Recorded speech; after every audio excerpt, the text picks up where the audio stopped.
Eu vou ler o texto de Isaías, que é o tema da campanha que nos trouxe até aqui hoje. Isaías capítulo 43, versos de número 18 e 19. Obrigado, irmão.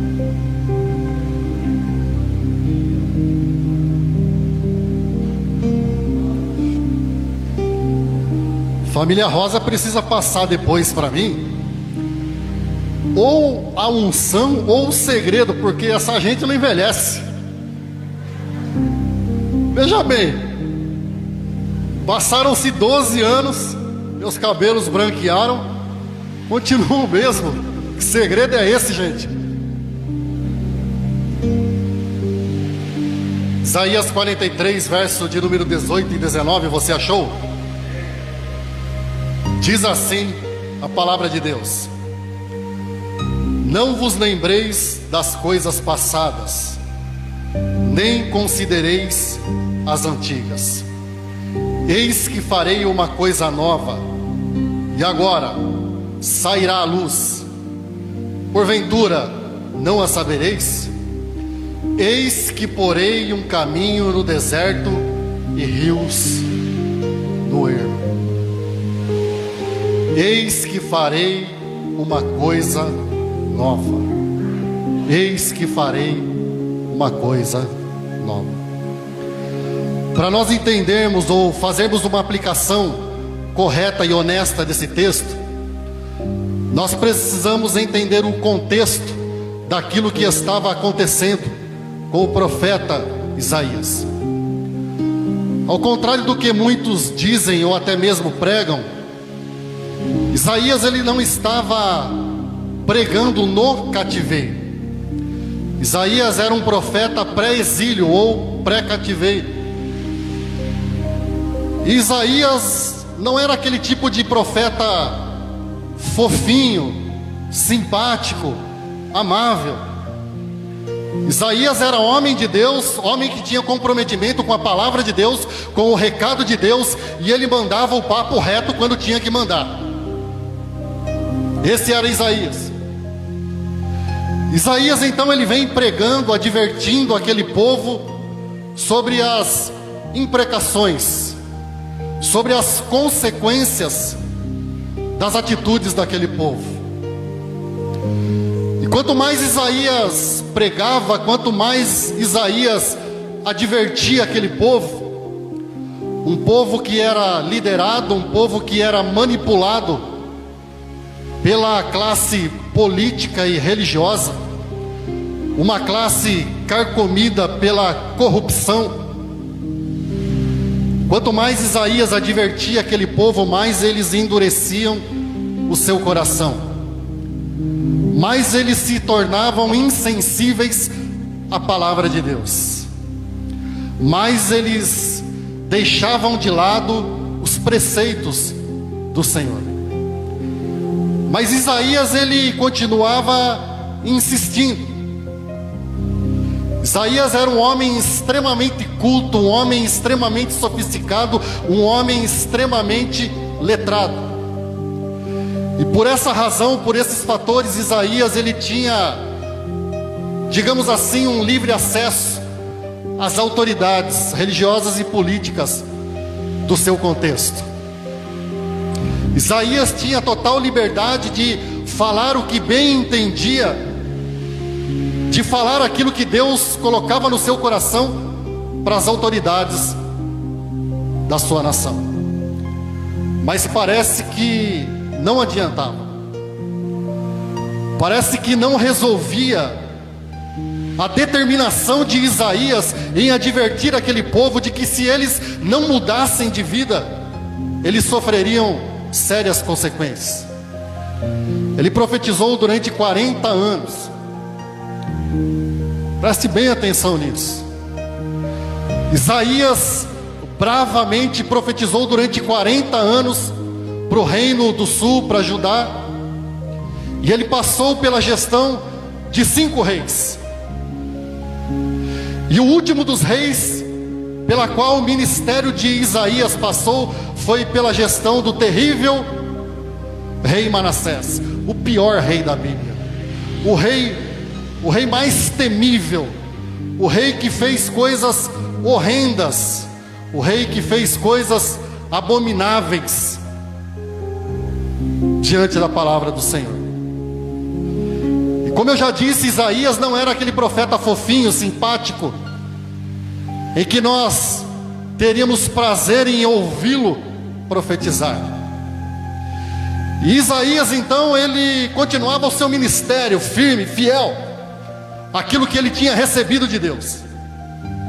E por essa razão, por esses fatores, o rei Manassés, diz um livro do primeiro século chamado Vida dos Profetas, a história diz isso, que Manassés, não contente, não satisfeito com o ministério de Isaías, ele manda serrar o profeta ao meio, quando esse já estava com os seus 92 anos de vida. Imagine só a situação: um homem com 92 anos de vida, um homem que sempre foi fiel a Deus, um homem que sempre teve comprometimento com a palavra de Deus, custasse o que custar, agora se via diante de uma situação terrível dessa. E a palavra de Deus diz em Hebreus capítulo 11, verso de número 37, ela faz uma referência a essa referência histórica. O texto ele não diz especificamente e declaradamente que foi o profeta Isaías quem foi cerrado ao meio, mas nós sabemos pela história que foi Isaías quem foi cerrado.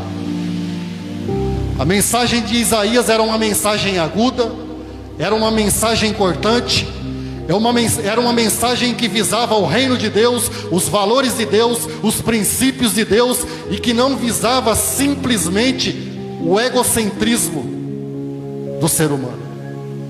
Esse era Isaías, cabra macho, e como diria no Nordeste, cabra da peste, homem que sabia no Deus em quem cria, homem que sabia o ministério que havia recebido de Deus, e porque sabia o que havia recebido de Deus, ele não retrocedia, mas ele caminhava, ainda que ele tivesse que caminhar para a morte. O compromisso de Isaías era com o reino de Deus. Todavia, Isaías não era tão somente um profeta que exortava duramente as pessoas. Isaías também tinha uma palavra de consolo, como todos os profetas.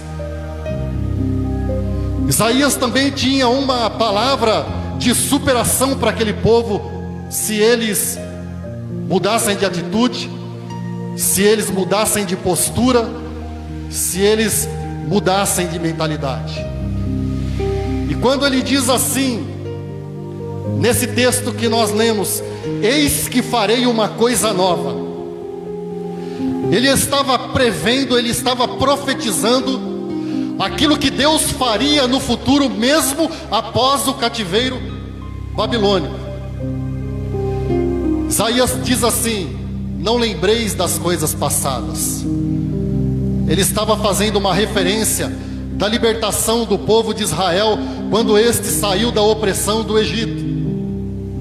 Mas agora ele diz assim que Deus faria uma coisa nova, e que não era para eles ficarem se lembrando das coisas passadas, mostrando para aquele povo que mesmo após um período de intensa opressão, mesmo após um período de intensa humilhação e cativeiro, Deus mudaria a história daquela nação e mostraria para eles que Ele ainda continuava sendo o Deus daquela nação e que nada havia mudado nos planos de Deus.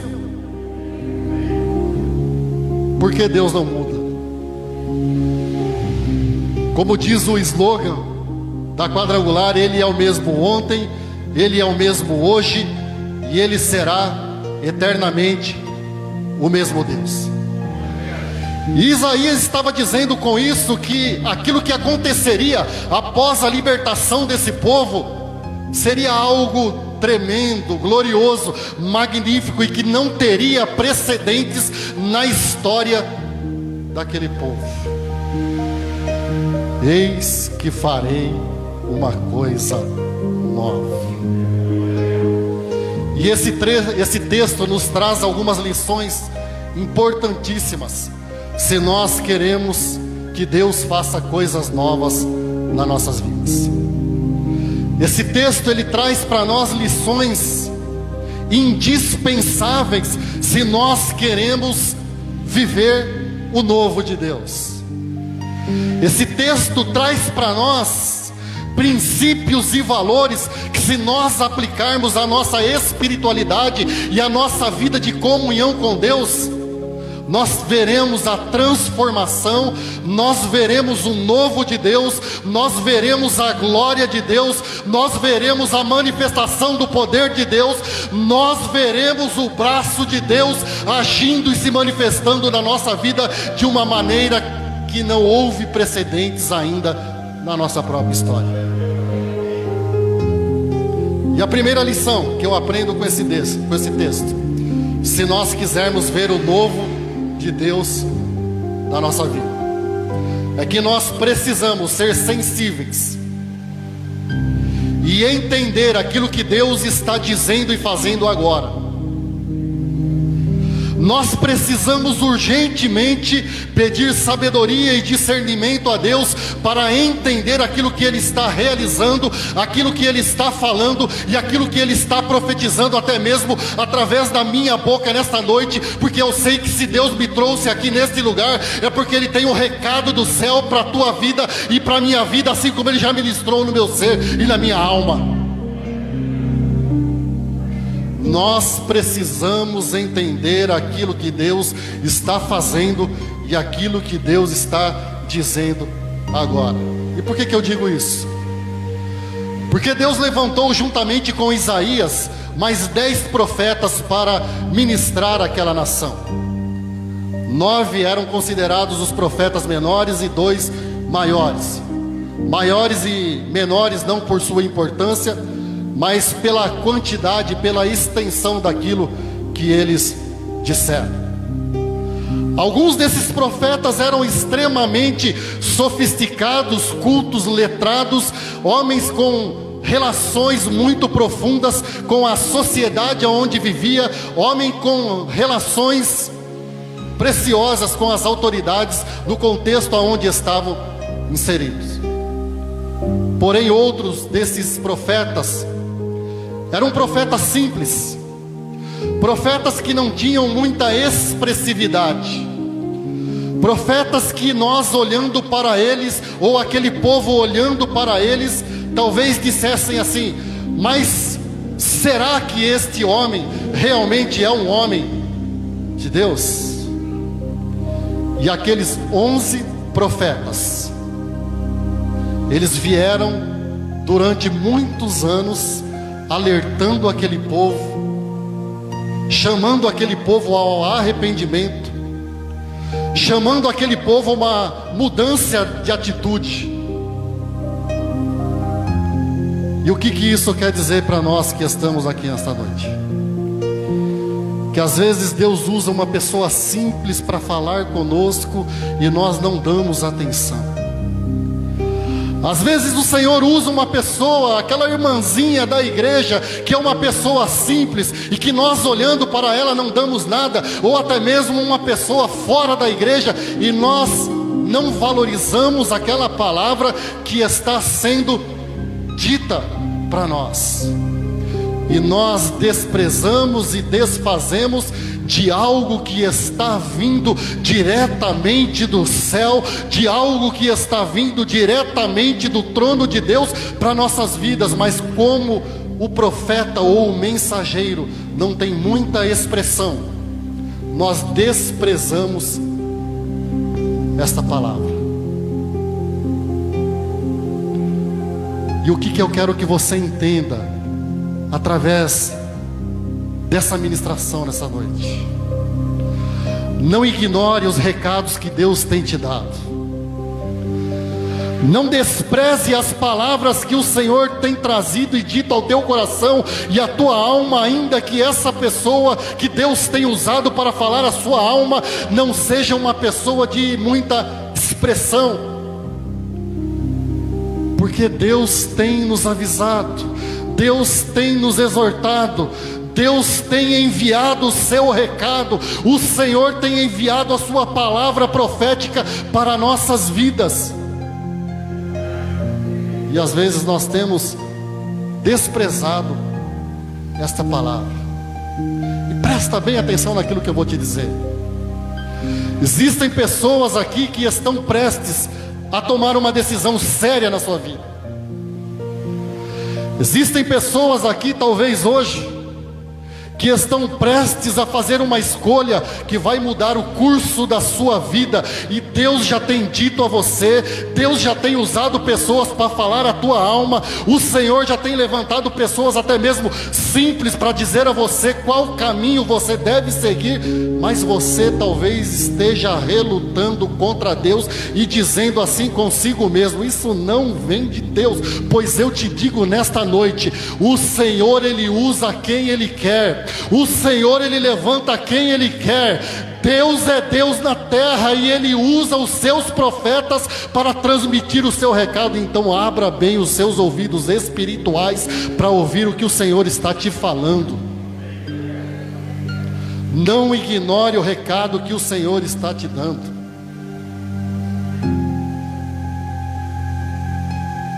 Tome as suas decisões, faça as suas escolhas baseada na vontade de Deus, na palavra de Deus, com o discernimento do Espírito Santo de Deus, porque eu tenho a convicção absoluta na minha alma que o Espírito Santo de Deus está aqui nesta noite dizendo para algumas pessoas: tome cuidado com a decisão e com a escolha que você vai fazer.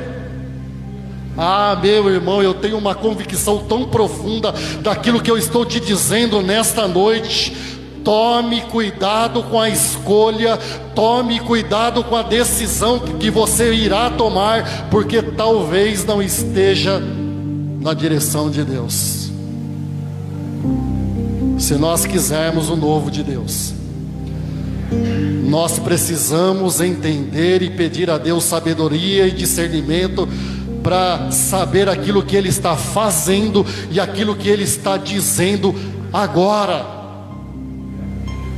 Aquilo que Ele está fazendo e aquilo que Ele está dizendo agora. Aquilo que Ele está falando nesta noite através desta palavra. Salmo de número 37, versículo de número 5 diz assim: entrega o teu caminho ao Senhor, confia nele e o mais Ele fará. Entrega a tua vida, entrega os teus caminhos, entrega os teus pensamentos, entrega as tuas escolhas, entrega as tuas decisões ao Senhor, e aquilo que for necessário Ele fará para a glória do nome dEle, em nome de Jesus. Ah, irmão, se você quiser viver o novo de Deus, presta atenção naquilo que Deus está te dizendo. Toma cuidado com a decisão que você vai tomar.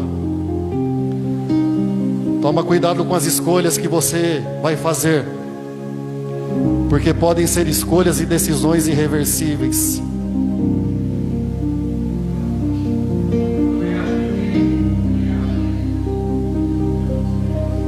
Segundo princípio que eu aprendo com esse texto é que nós precisamos identificar e tratar com seriedade as causas e não somente as consequências.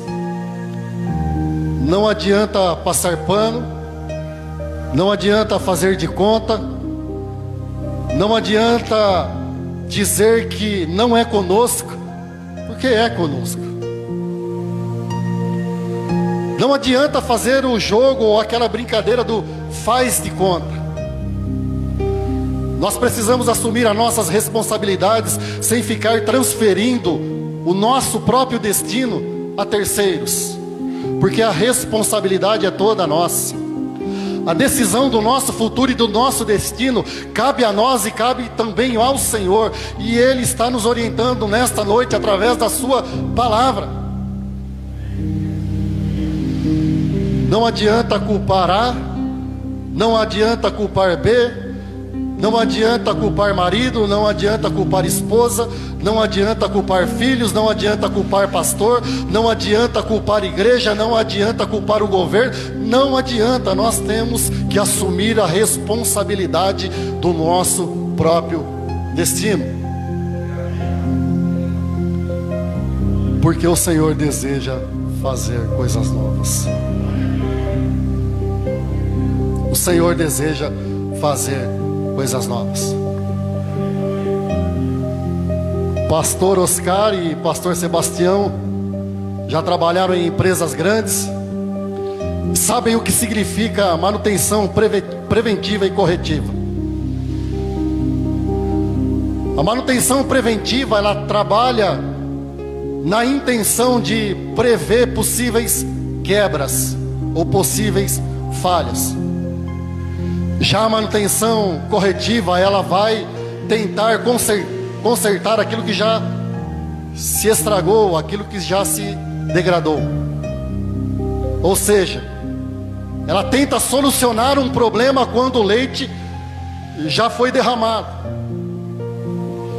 O que eu quero dizer com isso? Que nós temos que desenvolver a nossa fé e a nossa espiritualidade de maneira preventiva e não corretiva. Ou seja, nós devemos, pelo discernimento do Espírito Santo de Deus, olhar o futuro, olhar a palavra de Deus e então discernir e entender qual é a palavra de Deus e a direção de Deus para os nossos caminhos.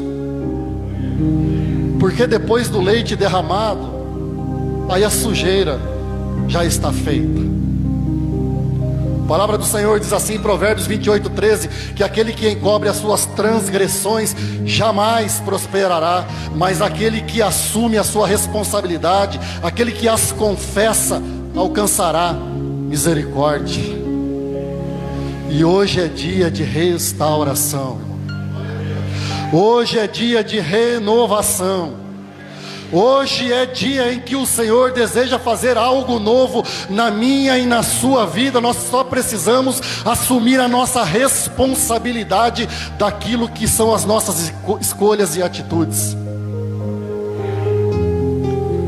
A palavra do Senhor diz assim, que Deus, Ele não despreza um coração quebrantado e contrito.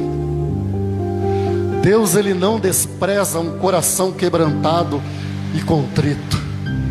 Se você entrou aqui nesta noite com o teu coração esmigalhado, destroçado, arrebentado, detonado,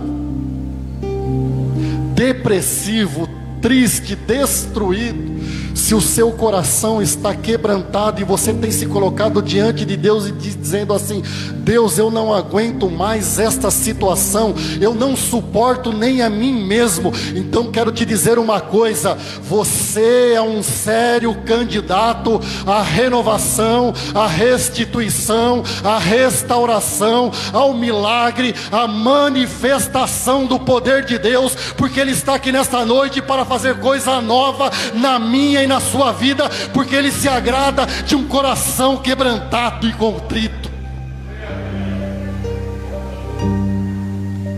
Então continua se derramando na presença do Senhor, como nós cantamos, no início. Me derramar, dizer que te amo, que te quero. E talvez você tenha lutado com algumas coisas dentro de si. Talvez você tenha lutado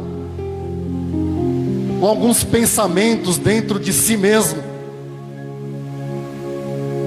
A única coisa que o Senhor está te pedindo é: continue me buscando, continue se derramando na minha presença, porque um coração quebrantado e contrito eu jamais desprezarei. Eis que faço novas coisas, eis que faço novas coisas. Eu aprendo um terceiro princípio também, se nós quisermos viver o novo de Deus.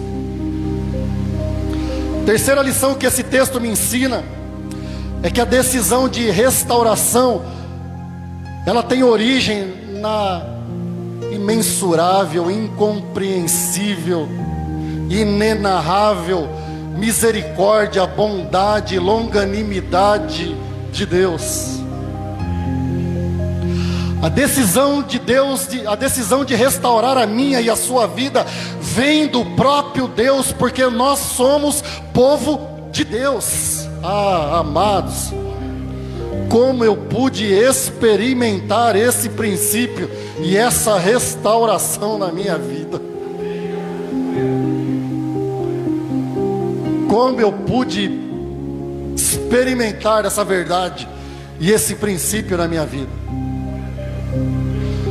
Porque se dependesse somente daquele povo, da disposição de ânimo, da consciência dele, se dependesse tão somente da minha consciência e da disposição de ânimo, hoje eu não estaria aqui pregando novamente a palavra do meu Deus, o meu Deus que me salvou e que te salvou e que te trouxe aqui nessa noite para dizer: eu desejo te restaurar, eu desejo te libertar, eu desejo realizar coisas novas na tua vida.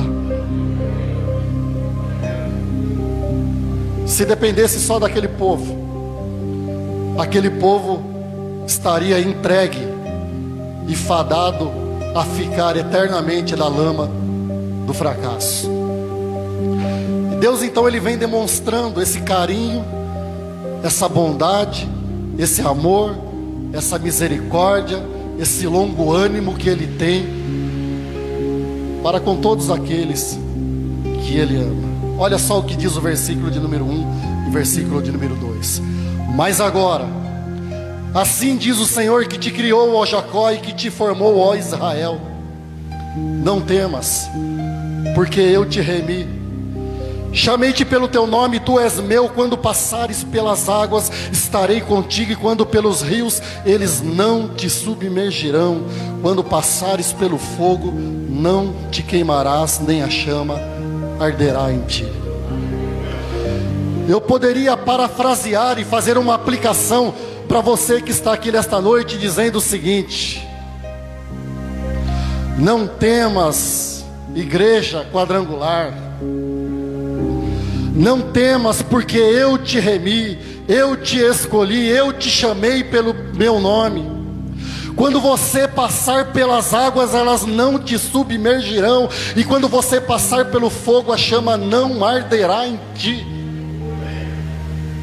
porque eu te chamei desde a fundação do mundo.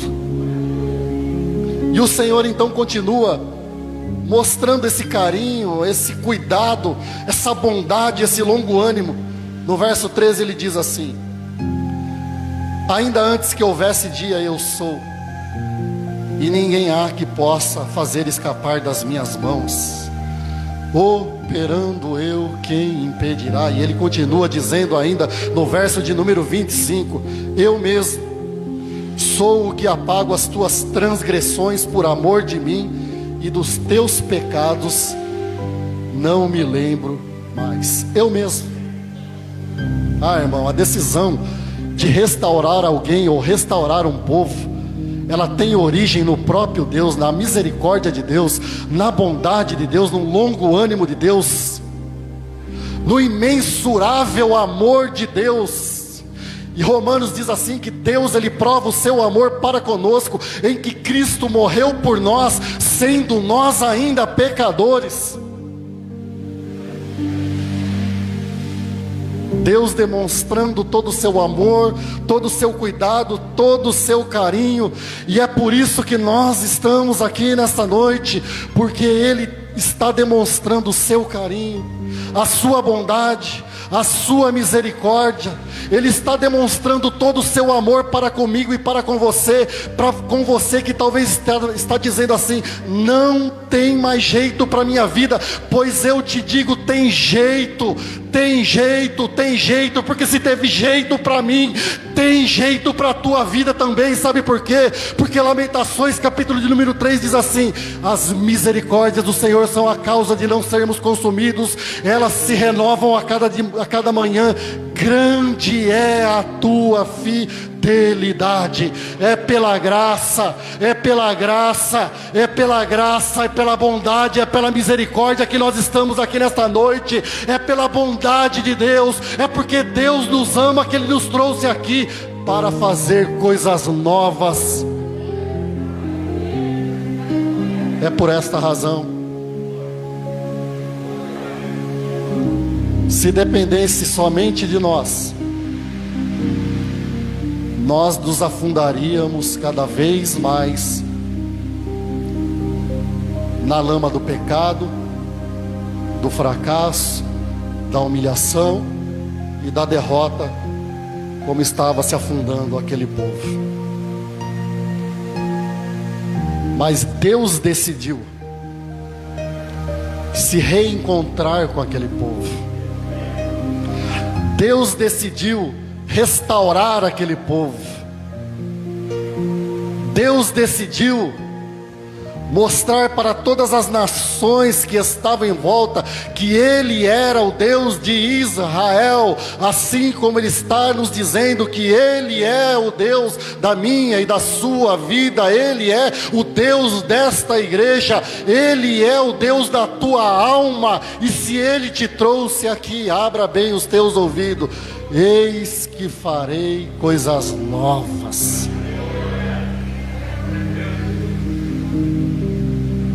Parte do próprio Deus, não parte de nós. Nós temos a responsabilidade, sim, mas se não fosse Deus, se não fosse o Espírito Santo de Deus nos convencer, nos chamar, nos mostrar o caminho,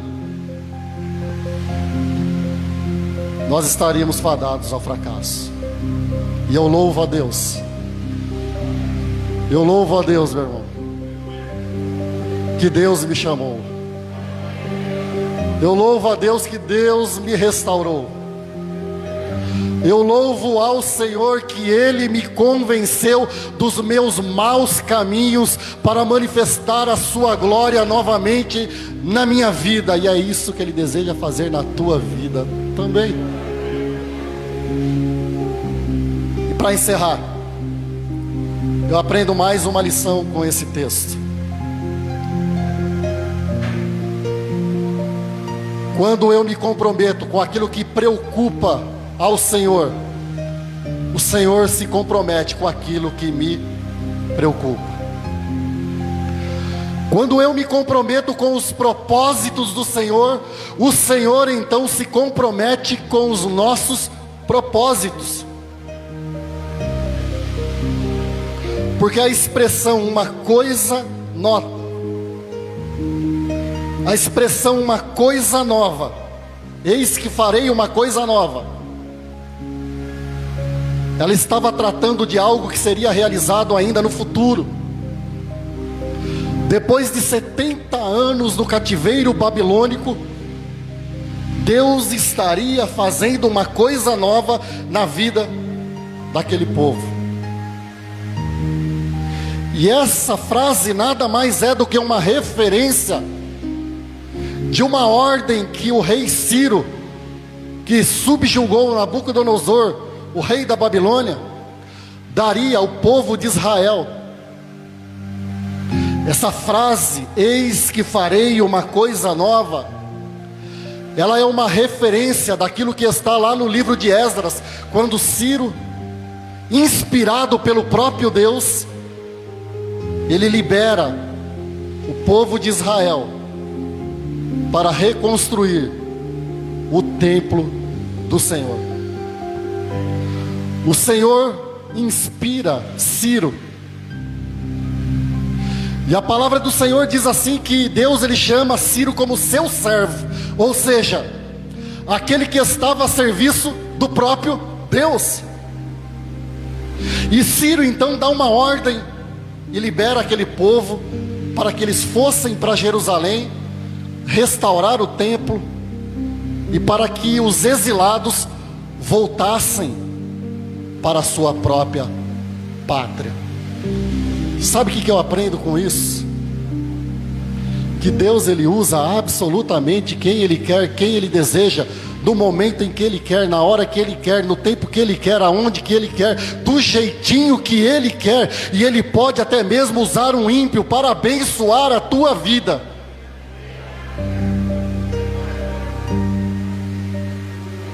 Porque Ele é soberano, todas as coisas estão no seu controle, nada foge, nada escapa do seu controle. E como diz o texto que nós lemos, agindo eu, quem impedirá? Quando Deus decidir agir na minha vida,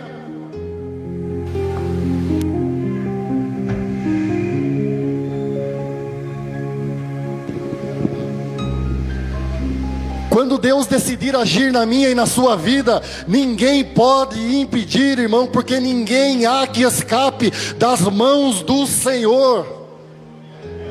E Ele pode usar a vida de um ímpio para abençoar a sua vida e para mudar o curso e o destino da sua história. Ele continua dizendo as frases assim: eis que porei um caminho no deserto e rios no ermo. Eis que porei um caminho no deserto e rios no ermo. Sabe o que isso significa? Que Deus vai preparar um caminho para nós no deserto, que o próprio Deus vai conosco no deserto, que nós teremos a companhia do Senhor no deserto, que nós teremos a proteção do Senhor no deserto, que nós teremos a orientação do Senhor até mesmo no deserto. E não fica somente aí, Ele diz que colocará um rio neste mesmo deserto, que significa provisão, que significa refrigério, que significa graça de Deus, que significa poder de Deus, que significa manifestação sobrenatural de Deus. Ah, meu amado, abra o teu ouvido e os teus olhos espirituais para aquilo que o Senhor está dizendo para a tua alma nesta noite. Ele vai ser o teu escudo. Vai passar pelo deserto, sim. Vai passar pela provação, sim. Vai passar pelo fogo da purificação, sim. Mas como disse o apóstolo Pedro: amados, não estranheis a ardente prova que vem sobre vós para vos tentar, como se coisa estranha vos acontecesse. Antes, alegrai-vos no fato de serdes participantes das aflições de Cristo, para que também na revelação da sua glória vos alegreis e vos regozijeis. Se pelo nome de Cristo sois vituperados, bem-aventurados sois, porque sobre vós, sobre mim, sobre você, sobre a igreja quadrangular de Campo Limpo Paulista, repousa o Espírito da glória do Senhor. Não estranhe a provação, não estranhe o deserto, porque nós passaremos pelo deserto, sim, mas o Espírito da glória do Senhor estará sobre a nossa vida como selo e como a garantia da nossa salvação e da nossa redenção. Eis que farei coisa nova. Vamos nos colocar em pé, em nome de Jesus.